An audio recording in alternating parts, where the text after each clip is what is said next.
In this video, I will solve guess the average game. It's an interesting game theory problem that sometimes come up. So let's set it up. So there'll be 3 players, and each player will have a strategy set consisting of 11 different strategies. Each player can pick any number between 0 to 10. It has to be an integer. So our SI is basically it can be 0, 1, all the way up to 10. So that's for y.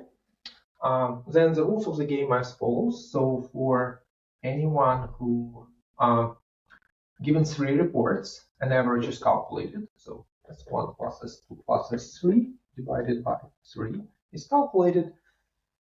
And then the player who is who guessed the number closest to the average wins the game. Now, naturally, in this game there can be ties, in which case we just assume that there is a prize of money.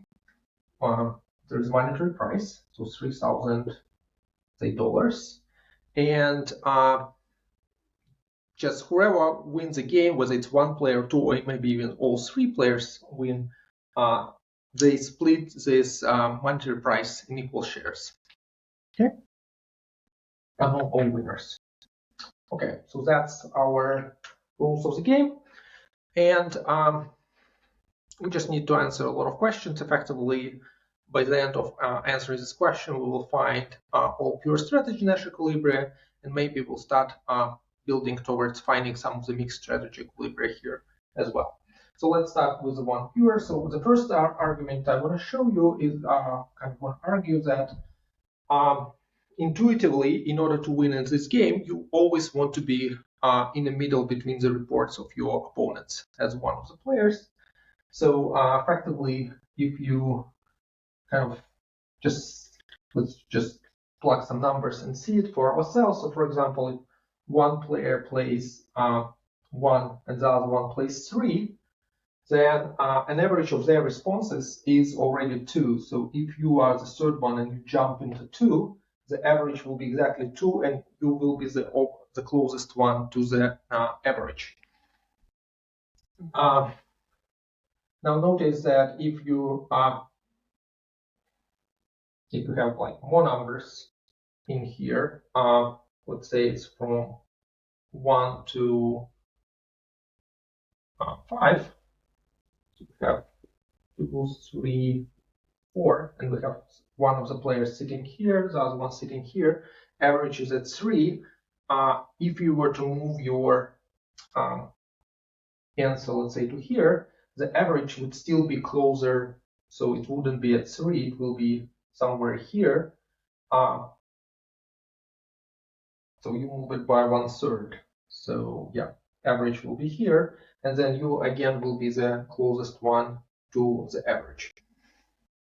So effectively, the idea is that whenever your opponents have 2 reports and there is some numbers in between them, it's always good for you to jump in between them. You always will end up closer to the average than either one of them.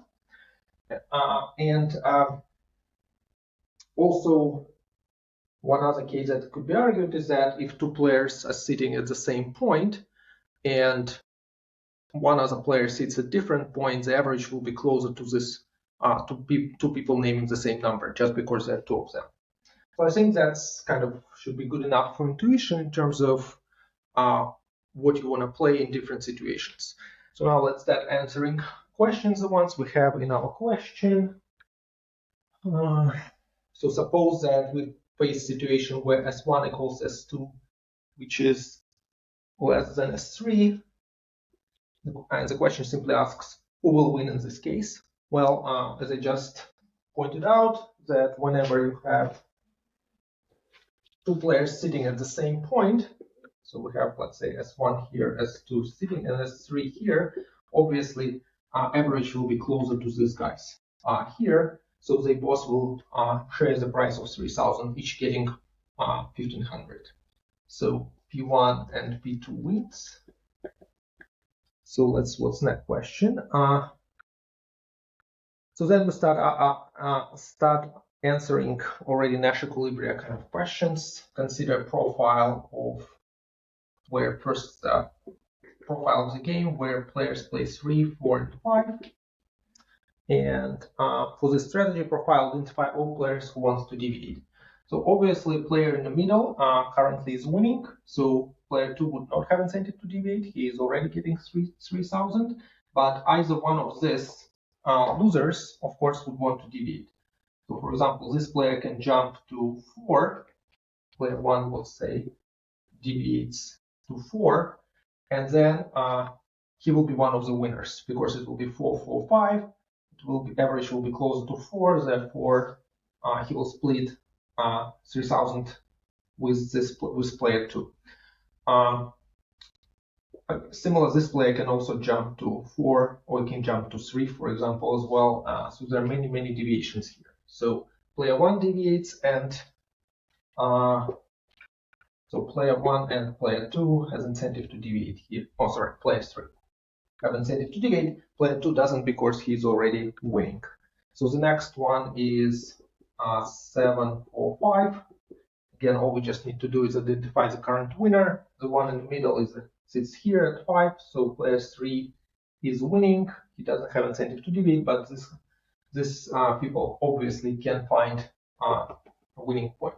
So for example, 7 can jump. He cannot jump between these two, but he can jump to either one of them, and his payoff will go up from 0 to 1800. So player 1 has incentive to deviate. Player 2, actually, his best deviation will be jump to 6 and become a single winner. So P1 and P2 here. P1, P2. So finally, next profile is 3, 5, and 5. So here we have a situation where we have 2 winners. Average will be close to them. So currently there's a winners, and this is the loser. So loser obviously has incentive to deviate. For example, he can jump to also 5 and split the price in 3 ways. But notice that these guys also has incentive to deviate because either one of them can jump to 4 and instead of sharing the price with somebody else, take it in a whole. So basically, deviating to 4, you will just get 3,000 instead of splitting. So here, actually, all players have incentive to deviate. Okay. Now the next question it asks is basically find all Nash equilibria here, and hopefully we'll already you already have a feel for this game. So you always want to be in between of your opponents. So eventually the game will converge to points where we all play exactly the same number.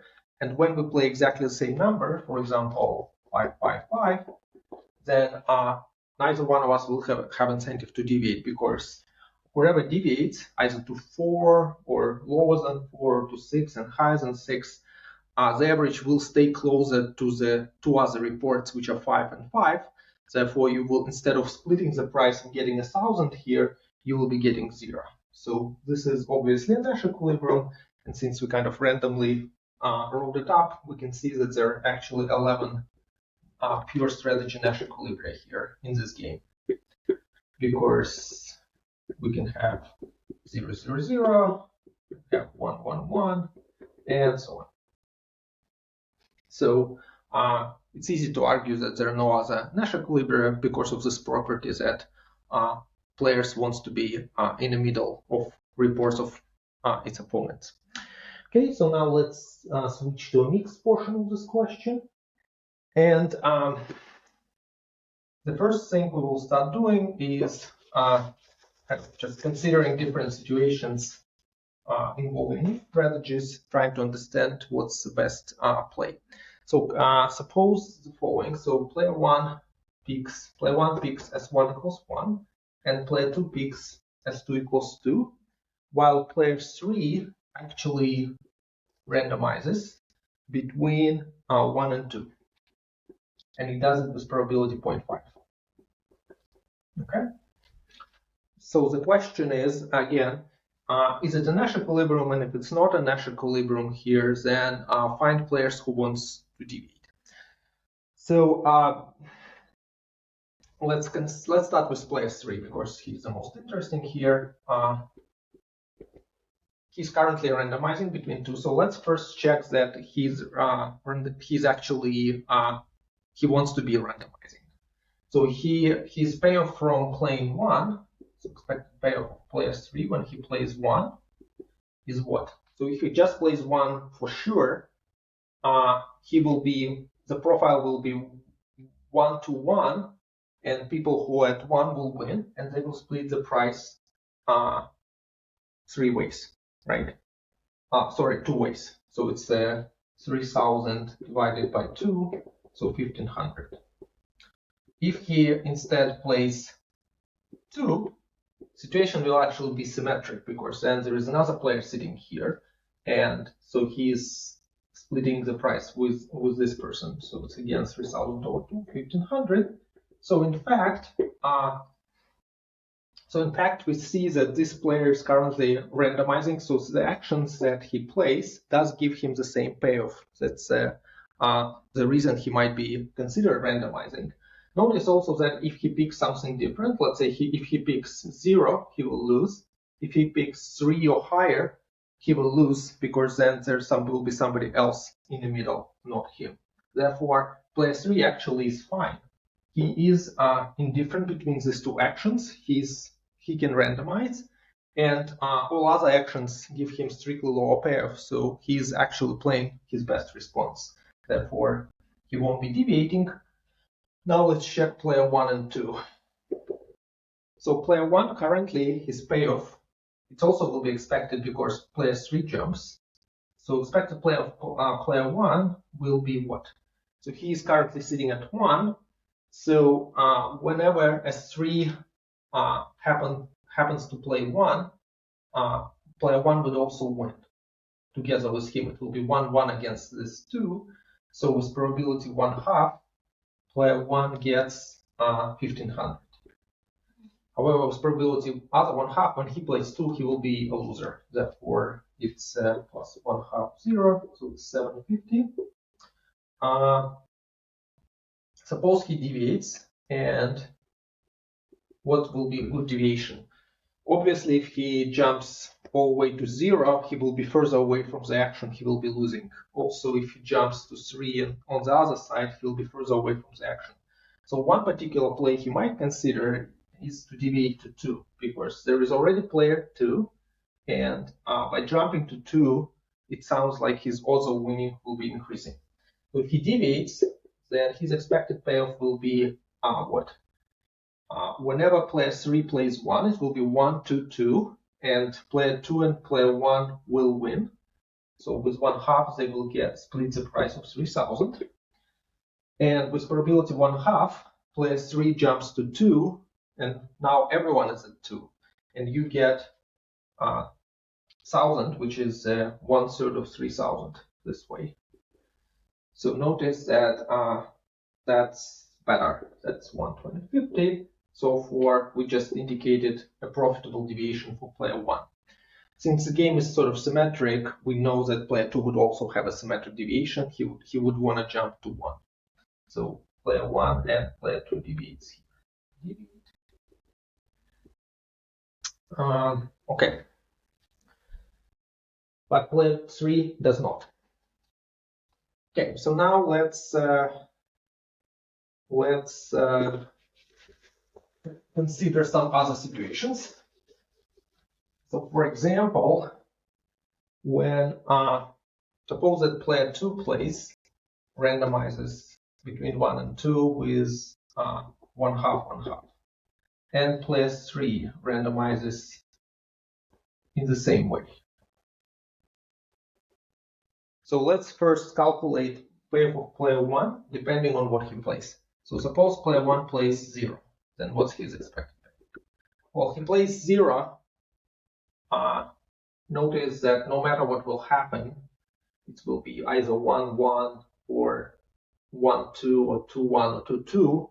when he plays 0, he will be always losing. Therefore, his payoff will be 0. If he plays 1, then this one will require careful calculation. So with probability 1/4, player 2 and player 3 will also end up at 1, and then player 1 will share the price. So 1/4 1,000. Let's see if there is other situations. So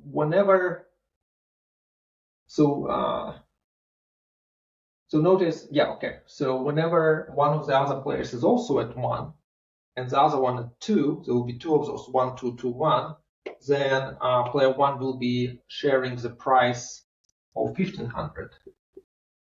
So 1/2 1,500. Those are 2 cases. And finally, the last case is when both of the other players play 2, then 2, 2, then player 1 will just lose. So 0. So what is this? 750, 250, so 1,000.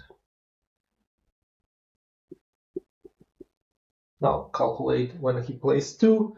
Well, it's actually symmetric here, so we know that it also will come out to be 1,000. And if you ask what will happen, for example, when he plays, so when he plays 3, then it will be like 0, right? Again, all the way out from the action. So in fact, if we think about this, best reply of player 1, best response of player 1 is to play either 1 or 2 or randomize. And so if he happens to be randomizing with the same odds of exactly 1/2, 1/2, it actually will be a Nash equilibrium of this game. So if S1 also plays the same thing, 1 and 2, then it will be Nash equilibrium. Of course, we check the payoffs. Now, the last one we wanted to calculate. So you can see that we found essentially a mixed strategy equilibrium of this game where people play 1 and 2. 50-50, obviously we can construct the one where they play, let's say, 2 and 3 or 3 and 4, 1 and 5, and so on. So the next one we will try to construct is doesn't involve consecutive integers. So suppose that instead they play something like this, 1 and 3. And so again, we'll start for player 1 and we'll continue calculate his payoff from playing different numbers. So when he plays 1, his payoff will be, so whenever this guy is at 3-3, he will obviously lose, but whenever one of them plays 1, player 1 will be winning. So with 1/4, they all at 1, he gets 1,000, and with 1/2, he gets 1,500 with this play. So it's 1,000. Let's calculate. So here's the interesting part of this next one, where player 1 plays 2. Why is it interesting? Because when other players randomize between 1 and 3, remember in this game you want to be in the middle, so 2 sounds like an excellent choice. So when you play 2, whenever there is 1, 2, 3, this person will be winning completely. The only time when he will be losing is when both of them are at 1 or both of them are at 3. So it's 1. So effectively, with probability 1/2, you're getting 0. It's either 1 and 1 or 3 and 3. So 1/4 and 1/4. But with probability 1/2, you are getting full 3,000 because you're a single winner. So that's 1,500, and we can see that intuition is right.